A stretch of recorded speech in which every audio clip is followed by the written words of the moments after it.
குக்கு செய்திகள் நேயர்களுக்கு வணக்கம். என்ன சரண், இன்னைக்கு கோட் படம் வந்து ரிலீஸ் ஆயிருக்கு. பெரிய பட்ஜெட் படம், விஜய் படம் அப்படின்னா திருவிழா மாதிரி கொண்டாடுவாங்க. திரையரங்கர்கள் வந்து முன்கூட்டியே ப்ரீ புக்கிங்லாம் ஃபுல்லானதை பார்க்க முடிஞ்சு. படம் ரிலீஸ் ஆயிருச்சு, படம் பார்த்துருப்பீங்க. படம் எப்படி இருக்கு? நீங்க படத்துக்கு முன்னாடி இந்த ப்ரீ புக்கிங்னு ஒரு விஷயத்த சொன்னீங்க. அதில் வந்து ஏகப்பட்ட எனக்கு தெரிஞ்ச நண்பர்கள் பல பேர் வந்து விஜய் ரசிகர்களாக இருக்காங்க. யாருக்குமே டிக்கெட் கிடைக்கல. ஆனால் அதை யார் தான் புக் பண்ணான்னு ஒரு பெரிய சந்தேகம் இருந்தது. அதுக்கப்புறம் பார்த்தா இன்னைக்கு ஆன்லைன்லேயே புக் பண்ணிடுறாங்கல்ல, அங்கே போய் எடுக்கணும்னு வேண்டாம், ஆன்லைனில் தாங்க யார் புக் பண்ணான்னு தெரியல. ஆனால் ஒரு குறிப்பிட்ட ஒரு இனத்துக்கையில் தான் அந்த டிக்கெட் போய் அடைஞ்சதை பார்க்க முடிஞ்சது. அவங்க வந்து டிக்கெட் ரேட்டை வந்து இப்போ நார்மலாக நீங்கள் தேட்டருக்கு போனால் எவ்வளோ டிக்கெட் விற்பாங்க? 190 ரூபாய்க்கு மேலே வைக்கக்கூடாதுங்கிறது விதிமுறையே இருக்கு. ஆனால் இன்னைக்கு எவ்வளோ தெரியுமா டிக்கெட்டு? 4000 ரூபாய், 5000 ரூபாய், 2000 ரூபாயிலிருந்து 4000 வரைக்கும் அவ்வளோ ரேட்டை ஏற்றி விற்கிறாங்க. ஆனால் இன்னும் இதை வச்சு நம்ம நண்பர்கள், அஜித் நண்பர்கள் இருக்காங்கல்ல, அவங்க ஒரு ட்ரோல் பண்ணுறாங்க. என்னன்னா, இதுமாதிரி எங்கள் வீட்டில் 6 ஓட்டு இருக்கு, 2026 உங்களுக்கு தான் போடலான்னு இருந்தோம், நீ என்ன இப்படி ஏற்றி வைக்கிறேன்னு. அதுக்கப்புறம் விஜய் ரசிகர் வந்து டிக்கெட் குறைக்கிறதையும் பார்க்க முடியுது. சரி, இதை வந்தது அதாவது விஜய் ரசிகர்கள் மொத்தமாக டிக்கெட் வந்து ஹைஜாக் பண்ணி அது விஜய் ரசிகர்களா ரீட்டைல் பண்றாங்கன்னு சொல்றீங்க. வழக்கமாக விஜய் படத்துக்கு நடக்கக்கூடிய ஒன்று தான். அதை இந்த படத்துலயும் விடாம விஜய் ரசிகர்கள் பண்ணியிருக்காங்க. விஜயோட கடைசி படத்துக்கு முந்தின படம், அப்ப அந்த எதிர்பார்ப்பு தானே செய்யும். அப்ப அதை பண்ணி தானே பிசினஸ் பண்ணி அவனோட வழியில் இல்ல. நாட் ஓன்லி கோட்டுங்க, இதுக்கு முன்னாடி வந்து லியோ வந்தது, அதுலயும் அப்படிதான். அப்புறம் கொஞ்ச நாளைக்கு முன்னாடி அந்த மாஸ்டர், அதுலயும் அப்படிதான் பண்ணாங்க. வழக்கமா விஜய் படத்துக்கு வந்து இந்த டிக்கெட் விலை 1000 2000 சொல்லிட்டு விஜய் ரசிகர்களாவே ஏற்றி விற்கிற நிலைமை வந்து காலங்காலமா பார்க்க தான் முடியாது. இது ஒரு பக்கம் போகுது. இப்போ படம் வெளியே வந்திருக்கு. படம் எப்படி இருக்கு அப்படின்னு சொல்லிட்டு பார்த்தீங்கன்னா, முதல்ல வந்து கென்யாவில் ட்ரெயினில் வந்து இரணத்தை கடத்தவோ ஆரம்பிக்குது இந்த படம். வழக்கம் போல விஜய், பிரபுதேவா, பிரசாந்த், அஜ்மல் போன்ற அவங்க கேங் இருக்குல்ல, பெரிய பட்டாளமே நடிச்சிருக்காங்க போல. ஆமாம், இன்னும் ஏகப்பட்ட பேர் இருக்காங்க. அது பின்னாடி வரேன். அவங்களாம் சேர்ந்து அதை பிடிக்கிற மாதிரி அந்த இடத்துல வில்லன், அதாவது மோகன், மேனன் எனக்கூடிய மோகன், அவர் வந்து இறந்தது தான் இந்த படத்தில் வந்து முதல் சீன்லேயே காமிச்சிடுறாங்க. ஆனால் இது கதை தொடங்குற விதம் இப்படி இருக்கு. அதுக்கப்புறம் எப்பவும் போல விஜயோட சில காலமாக விஜய் கையில் இந்த விஷயத்தெல்லாம் பார்த்துருக்க முடியாது. லைக் இப்போ கில்லி படம் வரும்போது ஒரு விஜயை பார்த்துருப்பீங்க. அதே விஜய் வந்து துப்பாக்கியில் இருந்தாருன்னு கேட்டீங்கன்னா இல்லைன்னு தான் சொல்ல முடியும். அது மாதிரி பழைய விஜய் எப்படி ஒரு அன்பு கலந்த பாசம் சொல்ல வரீங்களா? விண்டேஜ் விஜய் கிடையாது. விண்டேஜுக்கு அப்புறம் வந்த இந்த கில்லி சமயங்கள்ல 2000 தாண்டி குருவி அந்த மாதிரி விஜய், அந்த மாதிரி விஜய் வந்து திருப்பி இதில் வந்து கொண்டு வந்திருக்காங்க. இன்னொரு விஷயம் என்னன்னா, விஜய் நடிச்ச நிறைய படத்தோட ரெஃபரன்ஸ் வந்து இந்த படத்துலயும் வருது. அப்ப பாத்துங்க, விபி வந்து என்னத்தை டிஏஜிங்லாம் டெக்னாலஜி, அமெரிக்காவோட ஏஐ டெக்னாலஜிலாம் பயன்படுத்திருக்காங்க. அதெல்லாம் எந்த அளவுக்கு உள்ள ஈடுபட்டு முக்கியமா இந்த ஒல்வரேன் விசஸ் டெட்பூல்னு இப்போ ஒரு படம் வந்ததுல, அந்த படத்துல ஒர்க் பண்ண அதே டெக்னீஷியன்ஸ் தான் இந்த படத்துல ஒர்க் பண்ணதான் வந்து வெங்கட் பிரபு சொன்னதா எனக்கு ஞாபகம் இருக்கு. பட் அது தெளிவா தெரியல, அவர் சொன்னதா ஞாபகம் இருக்கு. ஆனால் அவங்க அதை பார்க்கும்போது அந்த அளவுக்கு இந்த படத்தில் அவங்க ஒர்க் பண்ணாங்களா பண்ணலையா எனக்கு தெரியல. ஏன்னா அது குறித்து நம்ம காலையில் பார்க்க முடிஞ்சு. குறிப்பாக இந்த விஎஃப்எக்ஸ் வந்து இவர்கள் செலவிட்ட பணத்திற்கு ஏற்ற அளவிற்கு அவுட்புட் வரல. அது வந்து சில காட்சிகள் பார்க்கும் பொழுது ஒரு பொம்மை படம் பார்க்கிற உணர்வுகள் இருக்கிறதையும் நம்மளால பார்க்க முடியுது. ஸோ அதனால அந்த விஎஃப்எக்ஸ் பக்கம் இவர்கள் கொஞ்சம் சறுக்கிட்டாங்களோன்றதும் நமக்கு தோணுது. குறிப்பாக வந்து விஜயே வந்து வெங்கட் பிரபு கையில் சொன்ன விஷயம் என்னன்னா, இது மாதிரி வந்து என்ன மாதிரி இல்லாம போயிட போது பாத்துக்கடா அப்படின்னு சொல்லிட்டு ஒரு விஷயத்த சொன்னதா வெங்கட் பிரபு ஓப்பனா சொல்லியிருந்தாரு. அதனாலதான் அந்த படத்தோட ஃபர்ஸ்ட் லுக் வெளியிட்ட போதே சொன்னாங்க, இது வந்து விஜயே இல்ல, இது எங்க அண்ணனே இல்ல, இது வேற யாரோன்னு சொன்னதை நம்ம பார்க்க முடிஞ்சது. படத்துலயும் அப்ப அப்படிதான் இருந்திருக்குன்றது நமக்கு தெரியல. வெங்கட் பிரபுக்கு எவ்வளவு திமிரு இருந்தா விஜய் இவ்வளவு சொல்லியும் அவர் அப்படியே பண்ணிருக்காருன்னா இப்ப எவ்வளவு கொழுப்பு இருந்திருக்கும் அவருக்கு. ஏன்னா சும்மா யாரோட ரத்தம் அவங்களா? சரி, ஓகே. இதுக்கு முன்னாடி மங்காத்தான்ற அஜித் படத்துக்கு வேலை பார்த்ததுனால அஜித் ரசிகர் சொல்ல வரீங்களா அவரை? இல்லைங்க, அப்படிலாம் சொல்ல வரல, பொதுவா சொல்றேன். வெங்கட் பிரபு இது வரைக்கும் எடுத்த படங்கள்லயே பதுமொக்கர் அப்படின்னு சொல்லிட்டு மக்களால் ரொம்ப விமர்சிக்கப்பட்ட படம் வந்து சமீபத்தில் சமந்தா அவர்களுடைய எக்ஸ் ஹஸ்பண்ட் நாக சைதன்யா வச்சு ஒரு படம் பண்ணார், கஸ்டடின்னு சொல்லிட்டு. அதையும் பீட் பண்ற அளவுக்கு இந்த படம் அமைஞ்சிருக்குன்னு நான் சொல்லலை. வெளியே வரும்போது தேட்டர் வாசல்ல வந்து மக்கள் பேசிட்டு இருந்தாங்க. அதாவது விஜய் ரசிகர்களை தவிர்த்து சில கூட்டம் இருக்கும்ல, இந்த எப்படி சொல்லுவாங்க, நேச்சுரல் ஜென்ரல் ஆடியன்ஸ் டக்குன்னு வரல, அவங்க வந்து பேசிக்க கூடிய விஷயம் கஸ்டடியை விட ஒரு மொக்க படம் வைக்க எடுக்க முடியும்னு நிரூபிச்சு காமிச்சிருக்காரு அப்படின்னு சொல்லிட்டு ஒரு விஷயத்த சொல்றாங்க. பட் விஜய் ரசிகர்கள் வந்து இதை வந்து கொண்டாடுறாங்க. ஏன்னா இதுல இந்த மாதிரி விஜய் ரசிகர்களை கவரக்கூடிய வகையில வந்து அவரோட முந்தைய படமான கில்லி ரெஃபரன்ஸ் இருக்கு, போக்கிரி ரெஃபரன்ஸ் இருக்கு, அது இது அங்கங்க வந்துட்டு போகுது. இது வந்து விஜய் ரசிகர்களாக ரசிக்கும்படியும் ஒரு கமர்ஷியல் படம் பார்க்கக்கூடிய நானு அப்படின்னு சொல்லிட்டு யாரெல்லாம் இருப்பாங்கல்ல, அவங்களுக்கு ரசிக்கும்படியும் இதுல இன்னொரு விஷயமும் அவங்க பண்ணிருக்காங்க. இப்போ நீங்க பொதுமக்களை ஜனரஞ்சகமான படமா எடுக்கிறது மட்டும் இதுல கிடையாது, பிற நடிகர்களுடைய ரசிகர்களையும் கவர் பண்ற மாதிரி பல எலிமெண்ட்ஸை உள்ள வச்சிருக்காங்க.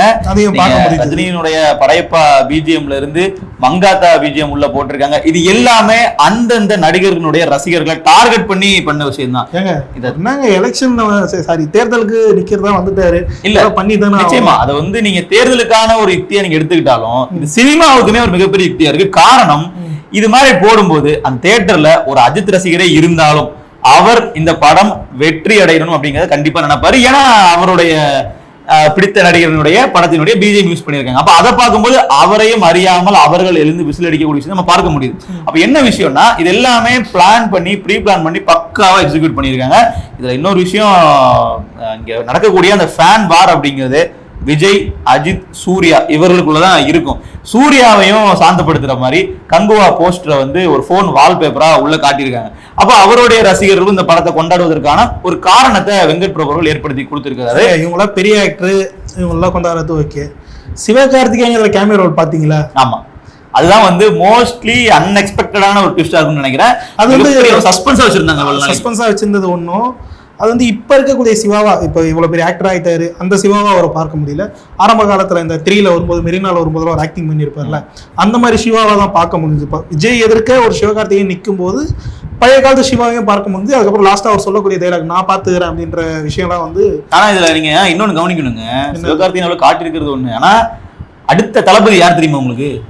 அதுவே நம்ம சிவகார்த்திகேயன் தான் அப்படின்னா இணையதளங்கள்ல பலரும் பேசிட்டு இருக்காங்க. இணையதளங்கள்ல தியேட்டர் வந்து வெளியே வரும்போது ரசிகர்கள் அப்படி இருக்கும்போது அடுத்தபடியா இவருக்கு போட்டியான இடத்துல இருக்கக்கூடிய ஒரு நபருக்கே வாய்ப்பு கொடுத்திருக்காரு பாருங்க. விஜய் வந்து எவ்வளவு ஒரு ஈகோலஸா இருந்திருக்காருங்கிறத விஜய் அவர்களை அவருடைய பெருந்தன்மையை பாராட்டியும் பதிவிட்டதை பார்க்க முடிந்தது. சோ அதையும் நம்ம எடுத்துக்கணும்லங்க. இப்ப எப்படி நீங்க வந்து இப்போ நீங்க பெரிய நடிகர்கள் மாதிரி இருக்கக்கூடிய அஜித், சூர்யாவை மட்டும்தான் நீங்க ரெஃபரன்ஸ் கிடைப்பீங்க, அவர்களுடைய ரசிகர்கள் மட்டும்தான் நீங்க வந்து பண்ணுவீங்களான்னா கிடையாது. நாளைய தலைமுறையினுடைய நட்சத்திர நாயகனாக இருக்கக்கூடிய சிவகார்த்திகேயனையும் நாங்க அரவணைச்சு போறோங்கிற தோணியில தான் இந்த படத்துல இந்த காட்சிகள் அமைஞ்சிருக்கு. குறிப்பா இதுல இன்னும் ஒரு மிகப்பெரிய கேமியோ அப்படின்னு சொல்லிட்டு ஒருத்தர் பண்ணியிருக்காரு. அவர் இப்ப நம்ம கூட இல்ல, யாருன்னு உங்களுக்கே தெரியும், கேப்டன் விஜயகாந்த். அவரோட போர்ஷன் வரும்போது அது வந்து பெருசா வந்து ஒர்க் அவுட் ஆகலையோன்ற ஒரு ஏன் அப்படி சொல்றீங்க எண்ணம் இருக்கு. ஏன்னா அவர் வந்து இதே மாதிரி ஏஐல தான் காமிச்சிருக்காங்க. அந்த அளவுக்கு பர்ஃபெக்டா பார்த்தவொடனே விஜயகாந்த் அப்படின்னு சொல்லிட்டு கண்டுபிடிக்க முடியல. ஓரளவுக்கு ஓகே, பழைய காலத்துக்கு அந்த கேப்டன் பிரபாகரன்லாம் வருவார்ல, அந்த டெக்னாலஜி யதார்த்தமா இல்ல, ரொம்ப செயற்கையா இருந்துச்சு, ரொம்ப செயற்கையா இருந்தது. அதை வந்து ஆனா அந்த அளவுக்கு கூட சின்ன வயசு விஜயா ஒருத்தரை காட்டுறாங்களா, அவங்களுக்கு செய்யலன்றது தான் உண்மை. அதை விட இது யதார்த்தம் கம்மியா தான் இருக்குன்னு சொல்லிட்டு தெளிவா தெரியுது படம் பார்க்கும்போது. இன்னொன்னு என்னதான் டிஏஜிங் பண்ணியிருக்காங்க, இவ்வளவுதான் நம்ம தமிழ் சினிமாவில முடியும் அப்படி இப்படின்னு சொல்லிட்டு சொன்னாலும் அந்த கேரக்டரை விஜய் வந்து ரொம்ப பர்ஃபெக்டா பண்ணியிருக்காரு. அந்த வில்லத்தனத்தோட கூடிய, எப்படின்னா மங்காத்தால அஜித் எப்படி பண்ணாருன்னு சொன்ன மாதிரி அதே மாதிரி ஒரு விஷயத்த வந்து விஜய் இந்த படத்துல பண்ணியிருக்காரு. வெங்கட் பிரபு வந்து அஜித்துக்கு நான் தான் பண்ணுவேன், கொஞ்ச நாள் முன்னாடி ஒருத்தர் சொன்னார்ல, எங்க அண்ணனுக்கு நான் தான் பண்ணணும்னு சொல்லிட்டு பிகில்ல ஒண்ணு பண்ணார்ல, அதே மாதிரி வெங்கட் பிரபு சரி அஜித் சாருக்கு இவ்வளவு பெருசா பண்ணிட்டோம், விஜய் சாருக்கும் பண்ணிடுவோம் சொல்லிட்டு ஒன்று ட்ரை பண்ணியிருக்காரு. அது 100% ஒர்க் ஆகலன்னு தான் சொல்ல முடியும். இதுல நீங்க இப்போ ஒர்க் ஆகலன்னு சொல்லும் போதுதான் கேரளா பக்கத்துல வந்து ரிவ்யூலாம் எனக்கு ஞாபகம் வருதுங்க. காலைல 8 மணிக்கே வந்து. ஆமா, ஏன்னா கேரளா வந்து பாத்தீங்கன்னா தளபதி கோட்டை அப்படின்னு சொல்லுவாங்க. அதாவது தமிழ்நாட்டுல படம் ஓடுதோ இல்லையோ, கேரளால ஷுவர் ஷாட்டா படம் ஓடும். இப்ப இல்ல, அது கில்லி போக்கிரி காலத்திலேயே கேரளால வந்து விஜய்க்கு ஒரு ஹார்ட் கேர் ஃபேன் கிளப்பே அங்கெல்லாம் உருவாயிருக்கு. அங்க இருக்கக்கூடிய ரசிகர்களுக்கு அந்த ஊரினுடைய அந்த மாநிலத்தினுடைய பிரதான ஹீரோக்களுடைய படத்தை பார்க்க போறாங்களோ இல்லையோ, ஆனா விஜய் படத்துக்கு பார்க்க போயிருவாங்க. அதுவும் வெளி மாநிலங்கள்ல இந்த படத்தோட ரைட்ஸ் வந்து விற்கும் போது கேரளாவுக்கு வந்து பல கோடிகள் கொடுத்து விஜய் படத்தை வாங்குவாங்க. அந்த அளவுக்கு அங்க வந்து பிசினஸ் இருக்கு விஜய்க்கு. ஆனா அங்க இருந்து வரக்கூடிய முடிவுகள் என்ன சொல்லுதுன்னு பாத்தீங்கன்னா, படம் பெருசா இல்ல, படம் வந்து நல்லா இல்ல, ரொம்ப போர் அடிக்குது, லேகா இருக்கு அப்படிங்கிற மாதிரி பார்வைகள் தான் வருது நம்ம. ஆனா இதே மாதிரி ஒரு குற்றச்சாட்டு தான் சமீபத்துல போன படத்துக்கு முன்புறமா ரிலீஸ் ஆன வாரிசுக்கும் வந்தது. பட் கலெக்ஷன் வைஸ் படம் வந்து ஓரளவுக்கு லாபத்தை ஈட்டுச்சுன்னு தான் சொன்னாங்க.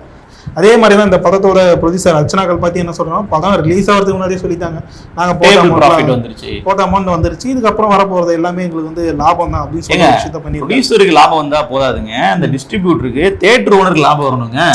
இவங்க ஒரு பெரிய தொகைக்கு வித்துட்டாங்கன்னா அப்புறம் அது படம் வெற்றின்னு ஆயிருமா? அந்த ஒரு ஏ சென்டர்ல இருந்து சி சென்டர் வரைக்கும் எல்லா சென்டரையும் படம் ஓடணுங்க. அப்பதானே அந்த தியேட்டர் ஓனருக்கு லாபம் வரும். நீங்க கடைக்கோடி வரைக்கும் பார்க்கணும் இல்லையா? அது உங்களுக்கு தெரியுது, ப்ரொடியூசர் ஆனா அவங்களுக்கு தெரியல. அவங்க வந்து சேட்டலைட் ரைட்ஸையும் டிவி ரைட்ஸையும் சாங் ரைட்ஸையும் வச்சுன்னு படம் வந்து கலெக்ஷன் அள்ளிடுச்சுன்றாங்க. ஏன் கொஞ்ச நாளுக்கு முன்னாடி அவங்க ஒரு படம் எடுத்தாங்கல்ல, லவ் டுடேன்னு சொல்லிட்டு, அப்போ மட்டும் அவங்களுக்கு தெரியல இது மாதிரி தேட்டர்ல ஓதி வசூல் அந்த அதுதான் உண்மையான வசூல்னு அவங்களுக்கு தெரியாதா? தெரிஞ்சிருக்கும்ல. அப்போ இந்த படத்தோட மார்க்கெட்டை வந்து குறைய விடக்கூடாது. படத்துல ஏகப்பட்ட தவறுகள் வந்து விபிஎம் பண்ணியிருக்காரு, விஜய் அவர்கள் சூஸ் பண்ணதும் தப்பு பண்ணியிருக்காருன்னு சொல்லி தெளிவா தெரியுது. பட் அதை வந்து சமாளிக்கணும். மக்களிடையே வந்து போய் சொல்ல முடியுமா இந்த படம் நல்லா இல்லை, கொஞ்சம் காப்பாற்றி விடுதுன்னு சொல்லிட்டு அதுக்காக இப்படி போட்ட கலெக்ஷன். இல்ல இன்னொரு விமர்சனமும் சொன்னாங்களே சார், ஏற்கனவே தமிழில் வெளியான விஜயகாந்த் அவர்களினுடைய ஒரு படத்தின் சாயல் இருக்குதுன்னு சொன்னாங்களே, அது என்ன கதை? அது சொல்லி ஆகணுமா? அதாவது அப்பா வந்து ஒரு படம் எடுக்கிறாரு, ஓகேங்களா, அதே கடையை திருடி அவங்க பையனை வச்சு இன்னொருத்தர் கடை எடுக்கிறாரு. அதுதான் இப்ப நடந்திருக்கு. இது வந்து S.A. சந்திரசேகர் தான் வந்து விஜயகாந்த் அவர்களை வச்சு ராஜநடைன்னு சொல்லிட்டு ஒரு படத்தை எடுக்கிறாரு. சேம் அதே பேட்டர்ன். என்னன்னா ஹீரோவோட பையன் வந்து செத்து போற மாதிரி காமிப்பாங்க, அப்புறம் வில்லன் எடுத்து வளர்ப்பான், அதுக்கப்புறம் அவனே வில்லனா வந்து நிற்பான். அதே கதை தான் இந்த கோர்ட்லயும் தொடர்ந்து இருக்கு. ஆனா இதுல மேட்டர் என்னன்னா விஜயனாவே நடிக்க வச்சிருக்காங்க. பாத்தீங்கன்னா தான் அப்பா எடுத்த கதையை இன்ஸ்பயர் பண்ணி எழுதின ஒரு கதையில தான் பையனே நடிக்க வச்சிருக்காருன்னா அது எவ்வளவு பெரிய திறமை. ஆனா விஜய் சார் இதை பார்த்துருப்பாரு முன்ன பின்ன இல்ல. அதாவது என்னன்னா அவங்க ஏற்கனவே இந்த கதையெல்லாம் டிஸ்கஷன்ல கேட்டிருப்பாங்க, ஏதோ சொல்லிதான் அவங்க செஞ்சிருப்பாங்கன்னு நினைக்கிறேன். எங்கேயோ பார்த்தா மாதிரி இருந்திருப்பேன், ஒரு அப்பயே யோசிச்சிருப்பேன். அது இல்லாம இன்னொரு விஷயமும் போயிட்டு இருக்கு சலசலப்பு. என்னன்னா முதல்ல சொன்ன கதை வேற, அப்புறம் அவங்க எடுத்த கதை வேற. நடுவில் வந்து இந்த படத்தோட இன்ட்ரோல் பேக் சீனே மாத்திட்டாங்க, கிளைமேக்ஸ் வந்து மாத்திட்டாங்க. எல்லாமே வந்து அது பெரிய நடிகர்கள் படத்துல நடக்கிற விஷயம் தானே, நடக்கிற விஷயம் தான். ஆனா வந்து விஜய் படத்துல வந்து விஜய்க்காக சில எலமெண்ட்ஸை சேர்ப்பாங்க, அதை ரசிகர்களுக்காக சேர்க்கக்கூடிய விஷயங்கள் நிறைய நடந்திருக்கு. அது நமக்கு தெரிஞ்ச விஷயம் தான், அது ரசிக்கும்படியா இருந்தது. ஆனா இந்த விஷயத்துல இது வரைக்கும் விஜய் வந்து டைரக்ஷன்ல இன்வால்வ் ஆகுது. இப்போ கமலை எடுத்துட்டீங்கன்னா அவர் வந்து டைரக்ஷன்ல இன்வால்வ் ஆகாதுன்னு பேச்சு இருக்கு. விஜய் அந்த விஷயத்துல இது வரைக்கும் இன்வால்வ் ஆனதா வந்து பெருசா சொன்னதில்லை. ஆனா இந்த படத்துக்கு விஜய் வந்து டைரக்ஷன்ல இன்வால்வ் ஆயிருக்காரு, வந்து தன்னோட டேரக்டர் திறமையும் அதை வந்து காமிச்சிருக்காருன்னு சொல்லிட்டு ஒரு சலசலப்பு போயிட்டு இருக்கு. அது எந்த அளவுக்கு உண்மைன்னு தெரியல. பட் படம் பார்க்கும்போது நமக்கு வந்து அது ஓரளவுக்கு தெரியும். முழுமையான ஒரு வெங்கட் பிரபு படமா வெளியே வரலங்கிறீங்க. நிச்சயமா வெங்கட் பிரபு படம்னாவே நமக்கு என்னன்னா அந்த ஒரு பார்ட்டி வைப்லேயே போகும். எடுத்து சென்னை 28ல பார்த்துருப்பீங்க, பிரியாணி, கஸ்டடி, மாஸ் வரைக்கும் அவர் எத்ததுலேயே ஒரு இன்னொரு மட்டமான படம் மாஸ். அதுவே ஓரளவுக்கு வந்து சலசலப்பு தெரியாம கொண்டு போயிருப்பார்ல. அது கூட இந்த படத்துல வந்து மிஸ் ஆகுதுன்னா அதுக்கு காரணம் வந்து முழுக்க இது வெங்கட் பிரபு படமா வந்து வெளியே வரலன்றது தான் உண்மையான ஒண்ணு. 2026 சொல்லிட்டு போன அவரோட லியோ படத்தோட இசை வெளியீட்டப்போ ஒரு சலசலப்புலாம் போச்சு. அது எதை கொண்டு சொல்றாங்க அப்படின்றது நமக்கு நல்லாவே தெரியும். அதை வந்து ஃபோக்கஸ் வச்சுட்டு அதுக்கப்புறம் நான் வந்து தமிழ் சினிமாவிலே நடிக்க மாட்டேன் அப்படின்னு சொல்லிட்டு ஒரு கருத்தை வந்து விஜய் அவர் சொல்லியிருந்தாரு. இல்லை சினிமாவிலேருந்தே மொத்தமா வெளியே விலகிறங்கிறத வெளிப்படையாக அறிவிச்சிட்டாரு. அதான் தமிழ் சினிமா தான் அவர் மெயின். அதனால நம்ம வேற எந்த சினிமாவில் சொல்ல தேவையில்ல அவரை. அதனால வந்து இப்போ சமீபத்தில் வினோத் என்ன சொல்லியிருந்தாருன்னா அண்ணன் வந்து அடுத்தது என் தான் ஒரு படம் கமிட் ஆயிருக்கு, அதுதான் என்னோட கடைசி படம் அப்படின்னு சொல்லிட்டு ஒரு விஷயத்த முன் வச்சிருந்தாரு. லோகேஷ் கனகராஜ் வந்து லியோ 2 எடுக்கிற ஐடியாவில் இருந்தாரு. அதை அவரே மறந்துட்டு இருப்பாரு, இவர் இனிமேல் வரமாட்டாருன்னு சொல்லிட்டு. சரி இன்னும் ஒரு படம் தான் இருக்கு. இந்த படமும் அந்த படமும் எப்படி இருக்குன்னு சொல்லிட்டு ரசிகர்கள் வந்து மிகவும் ஆவலாக காத்திருந்தாங்க. லாஸ்டா நினைச்ச ஒரு லியோ படமே வந்து ஓரளவு தான் தன்னோட ஃபேன்ஸை வந்து சாட்டிஸ்ஃபை பண்ற அளவுக்கு அமைஞ்சிருந்தது. 1000 கோடி எடுப்பாங்க அப்படி இப்படின்னு சொல்லி சொன்னாங்க. பட் அந்த அளவுக்கு அது வந்து மக்களிடையே ரீச் ஆகிறதோட இளைஞர்களிடம் மட்டும் தான் படம் வந்து ஓடிச்சு. பெரிய வசூல் படைக்கல. அதாவது 600 கோடி வசூல் சொன்னாங்க. ஆனா எதிர்பார்க்கப்பட்டது தமிழ்ல முதல் 1000 கோடி படமா அது வருங்கிறது தான் முந்தைய எதிர்பார்ப்பா இருந்துச்சு. அந்த படம் இருந்துச்சு. அதை தொடர்ந்து வந்து அதுக்கப்புறம் வந்து இவர் வந்து வெளிநாடு போனாரு.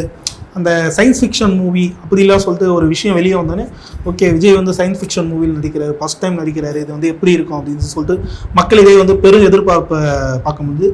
அதே மாதிரி விஜயும் வந்து இந்த முக்கியமாக இந்த படத்தை பார்த்தீங்கன்னா இதை பற்றி பெருசாக எங்கேயும் பேசலை அவர். ஓகேங்களா, எப்பவுமே வந்து ஒரு சர்ப்ரைஸ் உதவிச்சுனாங்க. சர்ப்ரைஸை உதச்சதுன்னு பார்த்தீங்கன்னா வெங்கட் பிரபு அவரோட தம்பி பிரேம்ஜி தான் அங்கங்கே படத்துக்கு ரிலீஸ் ஆகிறதுக்கு முன்னாடி அது வருது இது வருதுன்னு சொல்லி சொன்னாங்க. விஜய் கரியரில் இந்த படம் எப்படின்னு பார்த்தீங்கன்னா அந்த அளவுக்கு ஒரு முக்கியத்துவம் வாய்ந்த தான் கடைசி காலங்களில் நடிக்கக்கூடிய படம். கடைசி காலம் அப்படி இல்லை, அதாவது தன்னோட சினிமா பயணத்தை அவர் முடிக்க போகிறான்னு சொல்லிட்டாரு. இன்னும் 2 படம் இருக்குது. அந்த 2 படத்தை முடிக்கும் போது இப்படி ஒரு படம் அவர் வந்து நடிச்சிருக்கணுமா அப்படின்னு சொல்லிட்டு இந்த படம் ரிலீஸ் ஆகி மக்கள் வந்து கருத்து சொல்லுவாங்களா, இதை பார்த்தா விஜய் அவர்களுக்கே தோணும். அந்த அளவுக்கு வந்து இது படு மொக்கம் சொல்ல முடியாது, பட் கரியர் பெஸ்ட். அந்த துப்பாக்கி கத்தி ஏன் மாஸ்டர் கூட ஓரளவுக்கு நல்ல வேல்யூவாக தான் இருந்தது. அந்த அளவுக்கு கூட இந்த படம் இல்லைன்னு தான் சொல்ல முடியுது. இதுல இன்னொரு விஷயமும் பெரிய ஒரு பங்கு வகிக்கக்கூடிய விஷயமா இருக்கு. என்னன்னா இதுக்கு முந்தைய நீங்க சொன்ன வெங்கட் பிரபு அவர்களுடைய வெற்றி படங்களுக்கு அடித்தளமாக இருந்தது யுவன் சங்கர் ராஜாவோட இசை அப்படின்னு நம்ம சொல்லலாம். அது மங்காத்தால இருந்து அதுக்கப்புறம் நீங்க சொல்ற பிரியாணி படமா இருக்கட்டும், எல்லாத்துலயுமே யுவன் சங்கர் ராஜாவோட இசை அப்படிங்கிறது டாப் நாச்சா இருக்கும். ஆனா இந்த படத்துல அதுவும் கை கொடுக்கல. அப்ப இசையும் கைவிட்ட சூழல்ல அது இன்னுமே இந்த படத்துக்கு பின்னடைவா அமைஞ்சிருச்சு அப்படிங்கிறதும் ஒரு முக்கியமான காரணம். லாஸ்டா ஒரு போட்டு எந்த படம் தெரியும் பார்த்து ஹிட் ஆச்சு, நல்லா யோசிச்சு பாருங்க. சமீபத்துல லவ் டுடே மட்டும்தான் சமீபத்துல ஒரு பண்ணி ஹிட்டான படம். பட் அதை தொடர்ந்து வந்து பழைய யுவனோட ஃபார்ம் இல்லை, விண்டேஜ் யுவன். இப்போ இதுவே இப்போ நீ first single, second single, third single விட்டாங்களே, ஒண்ணுக்குள்ள ரசிகர் மத்தியில வந்து பெருசா வந்து இழுக்கப்படல. இவன் வந்து இப்படி வரவேற்பு பெறலங்கிறத விட அவர்களே விமர்சனம் பண்ணாங்க. நிச்சயமா தளபதி என்ன பண்ணி வச்சிருக்கீங்க, தளபதிக்கு இப்படியா பாட்டு போடுவீங்கன்ற மாதிரி இவனை திட்டினாங்க. அது வரவேற்பு பெறலன்னு சொல்ல முடியாது. அதாவது இவரும் வந்து அந்த கேங்ல சேர்றாருங்க. இவர் அஜித் சாருக்கு பிஜிஎம் போடும்போது ஒன்னு எப்படி இருக்கும், ஏன் பில்லா வச்சுக்கலாம், மங்காத்தா வச்சுக்கலாம், எப்படி இருந்தது ஒரு பிஜிஎமும். எங்க அப்படி பார்த்தா வலிமைக்கு வந்து யுவன் சங்கர் ராஜா தாங்க மியூசிக் போட்டாரு. அது அஜித் படம் தானே, அப்ப அதுக்கு மட்டும் பெருசா ஹிட் ஆயிருச்சுங்களா? ஹிட் ஆகல. பட் வெங்கட் பிரபு படங்கள்ல முன்னாடி பாருங்க ஒரு யுவன் சங்கர் ராஜா படம், பழைய படங்கள்ல இருக்கு. நான் என்ன சொல்றேன், இப்ப புதிய படங்கள் எதுலயுமே பெரிய அளவுல அவரோட இசை வந்து மக்கள்கிட்ட போய் சேரல அப்படிங்கிறது. தம்பி கைது விட முடியுமா பண்ணிட்டா போல, அவரும் வச்சு பண்ணிட்டா போல, அவ்வளவுதான். இந்த படத்துல இவ்வளவுதான் பிளஸ் அண்ட் மைனஸ். வேற எதுவும் நாங்க பெருசா பேசுறதுக்கு வேற எதுவும் இல்லை. பட் ஒரு கமர்ஷியல் பிடிக்கக்கூடிய ஆட்களா நீங்க இருந்தீங்கன்னா கண்டிப்பா நீங்க கோதை வந்து பார்க்கலாம். இதே போல் வேறொரு காணொலி சந்திக்கிறோம். அதுவரை நன்றி.